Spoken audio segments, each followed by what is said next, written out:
Guys, nandito na ako sa World Trade Center. Tatalon yan! Jump! Oh. Sige ma.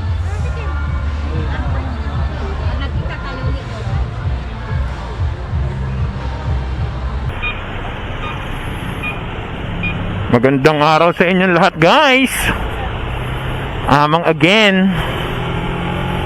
So, ako ay papunta ng World Trade, no, para sa World Bazaar today.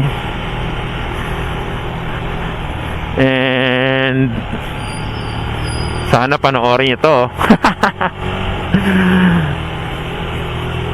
Kung hindi naman, okay lang din. Ano lang naman tayo eh, tamang share.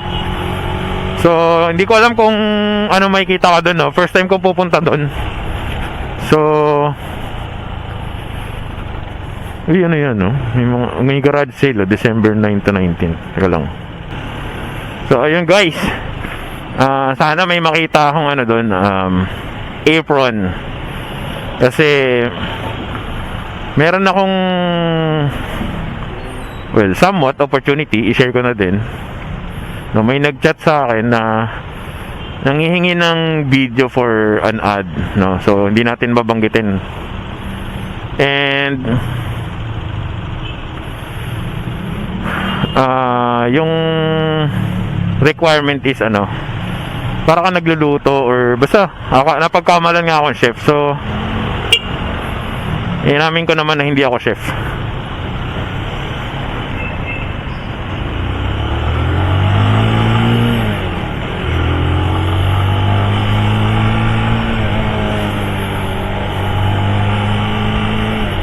So,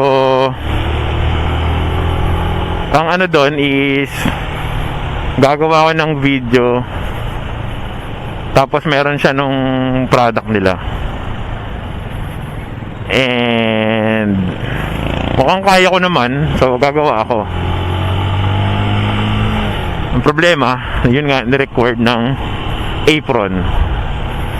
So, kaya sana makakita ko ng murang apron dito sa World Bazaar. If ever namang wala, marami namang murang apron sa labas.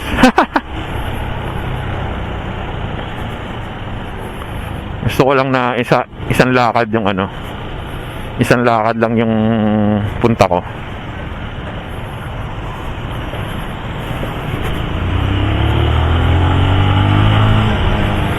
First time ko nakadaan dito na hindi traffic Pero maaga pa kasi. So simula na naging ano ako guys, affiliate, no. May mga ganyang opportunity na dumarating sa akin. So as much as possible, ayaw natin palampasin yung mga bagay na ganyan. Although nag-weigh naman ako kasi baka nga naman, alam mo yun, wala kasing nag-uusap pa kami, pinag-usapan pa lang namin yung terms, and hindi naman siya nanghihingi sa akin ng ano, ng mga details, no. So hindi naman siya nanghihingi ng mga personal details, so hindi ko nakikita yung risk sa akin other than yung potential na yung content ko is ano, hindi bayaran. Pero if ever naman, okay lang din, kasi gusto ko lang naman ipakita kung ano yung pwede kong magawa, no. So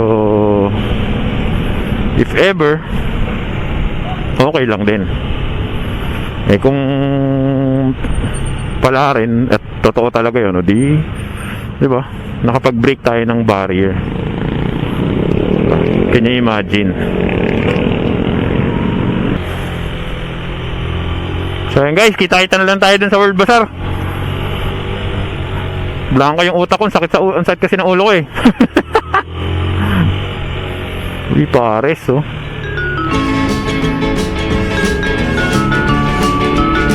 Guys, nandito na ako sa World Trade Center and mag-iikot ako sa World Bazaar Festival. So samahan niyo ako guys. Tignan natin kung meron tayong makikita ng ano, magandang deal. Sana wala para di ako gumastos. Siya. Pasok mo tayo.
Sugar Glider from Gliders Inn. Punta na kayo hanggang 21 tayo ng December. At ang kagandahan sa mga gliders natin, mga tame sila. Pag sinabi natin tame, mababait. At ang lupit ng mga sugar glider natin dito, meron silang different color po. Yan. Tumatalon yan sa'yo? Normally, tumatalon sila pag familiar sila sa amoy. Ah, gano'n. So itong isang to is hindi pa sila familiar sa amoy ko, kaya hindi pa sila lumalapit. Pero sa cage mismo, kusa silang tatalon, sir. Tingnan mo to, sir. Tatalon yan, jump! Kahit hindi sabihin ng jump, basta familiar sila sa amoy. Ito rin? Yan. Basta familiar sila sa amoy ng jump! Galing ah! Kaya niya ba yan? Bakit sila nakakatalon? Kasi meron silang patagium. Ang patagium po is ginagamit nila para makapag-glide. Ganun sila sa wild. So, hiyaya mo yan yan. Marunong yan umuwi. Marunong umuwi? Oo, nakakawi siya. Pero hindi nila kaya bumukas at cage. And umabot sila ng 10 to 15 years basta tama yung pag-aalaga. Normally kinakain nila fruits and vegetables po. Remind lang natin mga client natin na yung mga sugar glider is bawal sa chocolate. Kahit Ay, ganun. like dogs, bawal sa chocolate. Hopefully nag-enjoy po tayo lahat. Thank you and God bless.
Spice Symphony.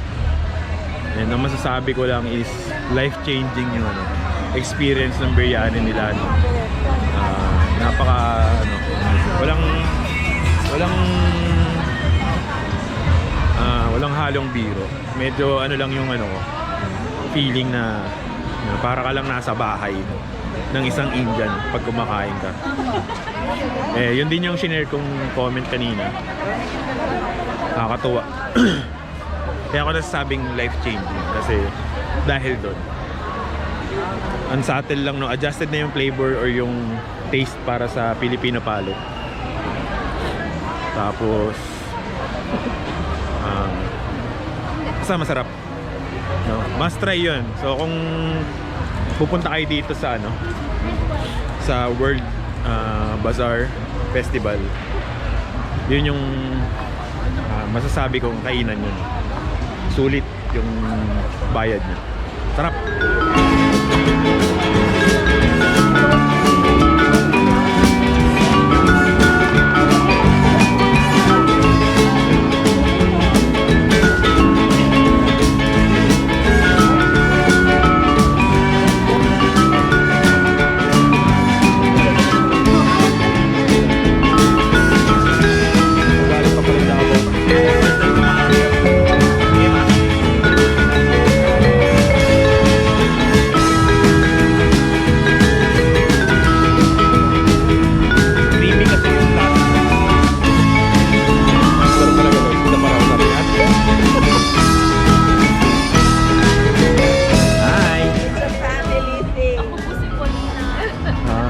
Patricia po. Patang sa Instagram. Kasi ma'am is Annabelle. Halos lahat po ng big designs may small version. Excuse me po. Ay, hello, hi. Hinahanap ko yung bibiling ko. Ito na nga, bumili na nga tayo guys. Ganyan, mga stainless. Siya, may tugtog, mamaya na lang. Tapos na tayo dito guys sa World Trade Center sa World Bazaar Festival. And may mga nabili naman ako yung gagamitin ko sa kusina. Tapos nakita ko si GK, tsaka sino nga ang pangalan, si Madam. Pa-picture ako sa kanila. Tapos marami kang makikitang magagandang deals dito. Ako lang, ayoko kasing gumastos. So binili ko lang yung kailangan ko. And actually mura siya, nakita ko na naman yung, kaya napabili ako nung maliit na wok kasi matagal na ako naghahanap nun. Pero nakita ko na naman sila, yung nakita ko na nakaraan na sa isang event din. So meron naman akong bagong sa kusina. Pero mura lang, as in parang 250 lang yata. Maliit lang na wok yun. Tapos kalimutan ko yung tawag dun mga para siyang strainer. Hindi ako sure, parang pang noodles siya tayo. So tapos yung pomade na organic. So yun guys, sana kung nakapunta kayo rito, comment kayo dyan sa baba kung ano yung mga nabili nyo. Sa akin, tsaka bumili ako marang. Sarap ng marang guys. Grabe. O siya, ituloy natin itong kwentuhan ko sa sa pagdadrive ko.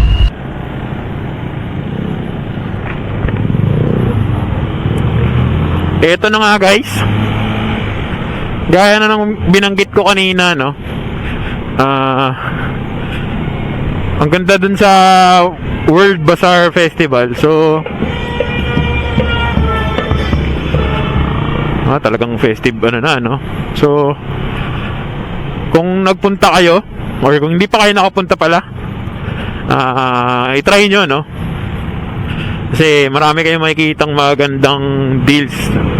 May sapatos, may bags, may pets, mga para sa pets. Tapos meron ding para sa mga pagluluto, iba-iba talaga. So, actually marami akong marami akong gustong bilhin. Kaya lang syempre, hindi naman tayo So, window shopping lang yung ginawa ko. Binili ko lang is yung maliit na wok, tsaka ano nga ang tawag doon? Basta parang strainer siya. So,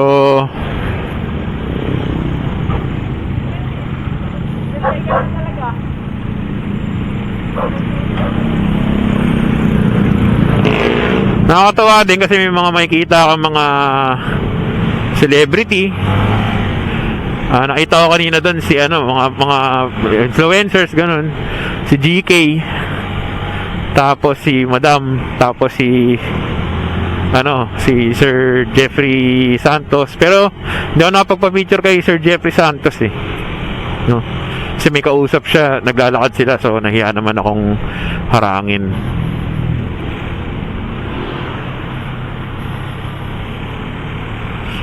Tapos, hindi ko alam kung beauty queen yung isang nakita ko kanina o talagang maganda lang, no? Hindi ko sure Hindi kasi familiar sa akin Pero ang tangkad. Tapos kasama niya yung jowa niya, pareho sila matangkad. May kasama silang aso, tatanungin ko na nga sana Nahiya lang din ako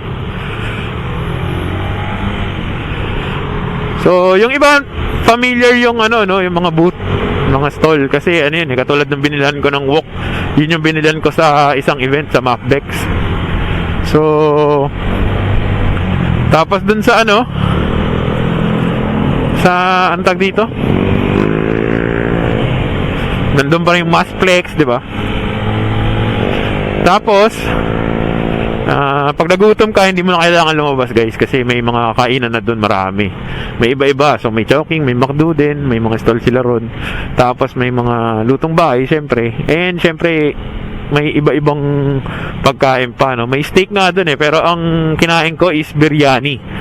So doon sa ipa-flash ko dito sa screen kung ano yung kinainan ko. Tapos para sa akin, no, it's a life-changing experience kasi siya, kung nakakain kayo ng biryani, usually di ba, parang yung mga spices niya isang tatapang, which is normal naman. Pero yung kanya adjusted na siya para sa Filipino palate. Tapos yung feel na parang nasa bahay ka lang ng isang Indian nung kinakain ko yung sorry, pero yun talaga yung feel, no? Tapos nung kwento sa akin yung kung sino yung nagluluto, that explains, kasi nga siya yung mother ni Sir Raj. So hindi ko matandaan yung pangalan ng dalawa. Sorry. Chris ba? Chris? Tas Raj.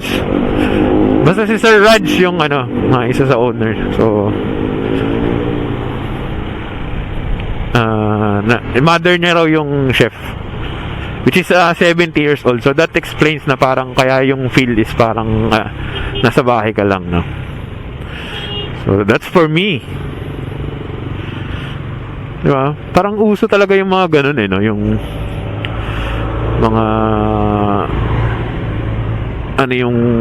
pero yun daw talaga yung goal nila lalo na ng mother niya, nung kinikwentuhan niya ako.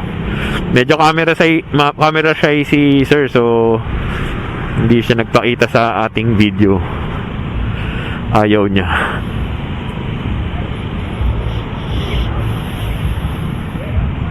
Yun, ang kinain ko doon. Tapos ang maganda pa doon sa biryani na yun, kasi ang order mo is beef or lamb.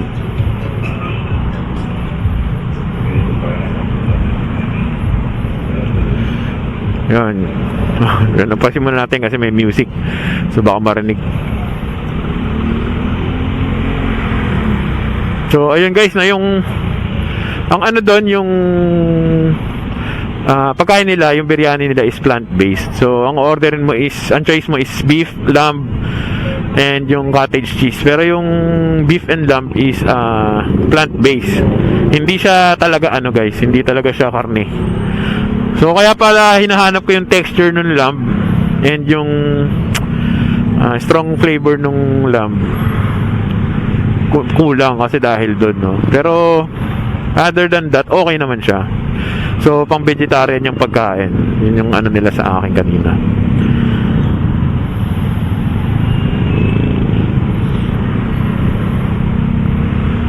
Na-enjoy ko talaga siya.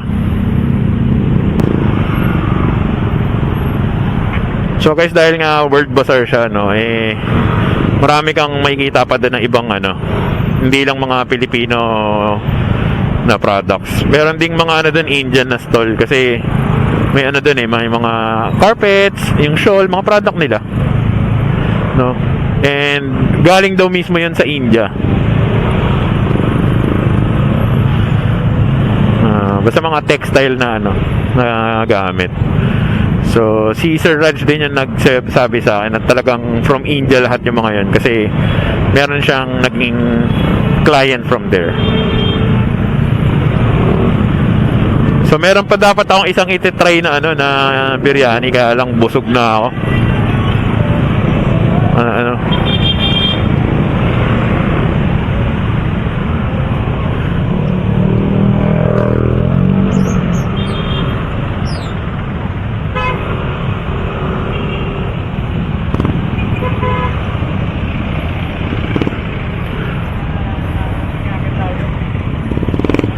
Yun guys, meron pa dapat akong isang itatry na biryani, yung roasted chicken na biryani, pero hindi ko na natry kasi busog na ako talaga. Masarap kamayin yung masarap sana kamayin yung biryani, kaya lang andun ka sa walang pwesto. Tapos syempre pwede ka naman magugas, may CR naman dun, kaya lang wala naman akong kasama, di ba?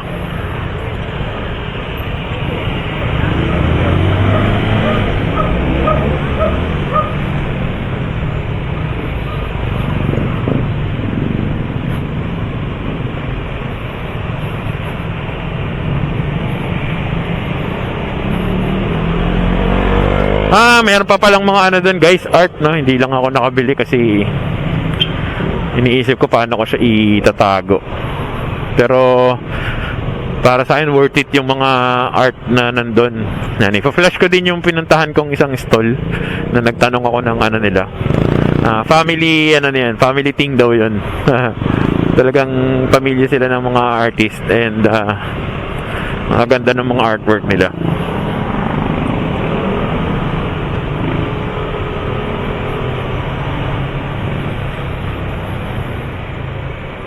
Tapos gusto ko sanang bumili, tapos iipit mo siya pwede mo siyang iipit sa acrylic kasi baliktaran. Pero pwede rin namang yung isang klase lang na na parang pang desk lang. Meron silang ganun. So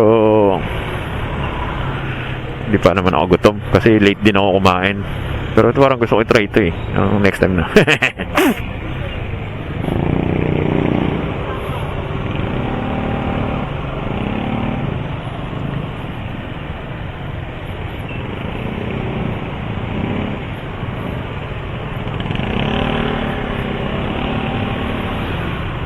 Tapos merong doon yung aso guys, si Isko. Ang kulit Pag lumapit ka sa kanya, magse-selfie kayo, hahalikan ka. Ang cute Tapos naka-shade siya, may pa nga may chain na malaki. Ang cute. Nakakatawa.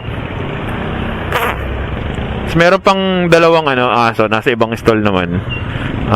Old English tsaka Samoyed ba yun? Ang lalaking aso guys.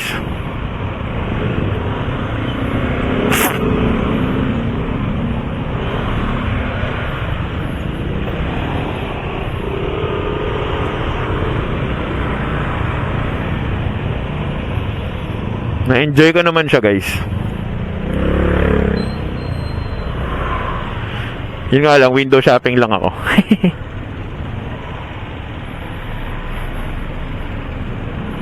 Tapos ang dami pang pre-taste. From coffee to food. Meron din mga wine Rico. Pero di ako tumikim ng mga wine.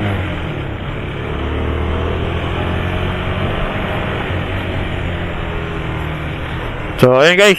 Dito ko na tatapusin. Diretso na ako uwi. And kung nagustuhan nyo tong biyahe natin, paki-like naman and share. And syempre, paki-subscribe na rin ako. Yan. Tapos, i-ano nyo na rin yung notification bell para ma-update kayo sa mga biyahe natin, guys. Tapos,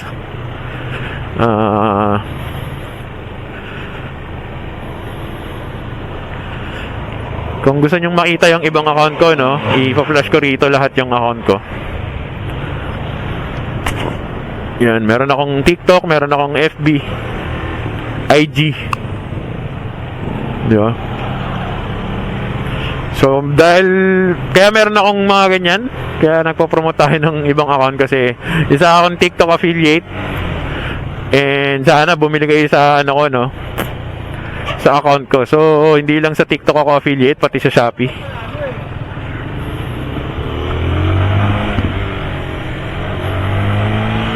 So, sana bukod sa pag-subscribe nyo sa akin dito, supportahan nyo rin ako doon. Bili kayo sa mga showcase ko, no? Yan. So, sa FB, nagpo-post din ako doon ng tas nandun yung link ng product. So, kung gusto nyo akong bigyan ng di pwede rin naman. Pero, ako, mas preferred ko na, bili na lang kayo dun sa mga link para, di ba? Meron tayo pareho.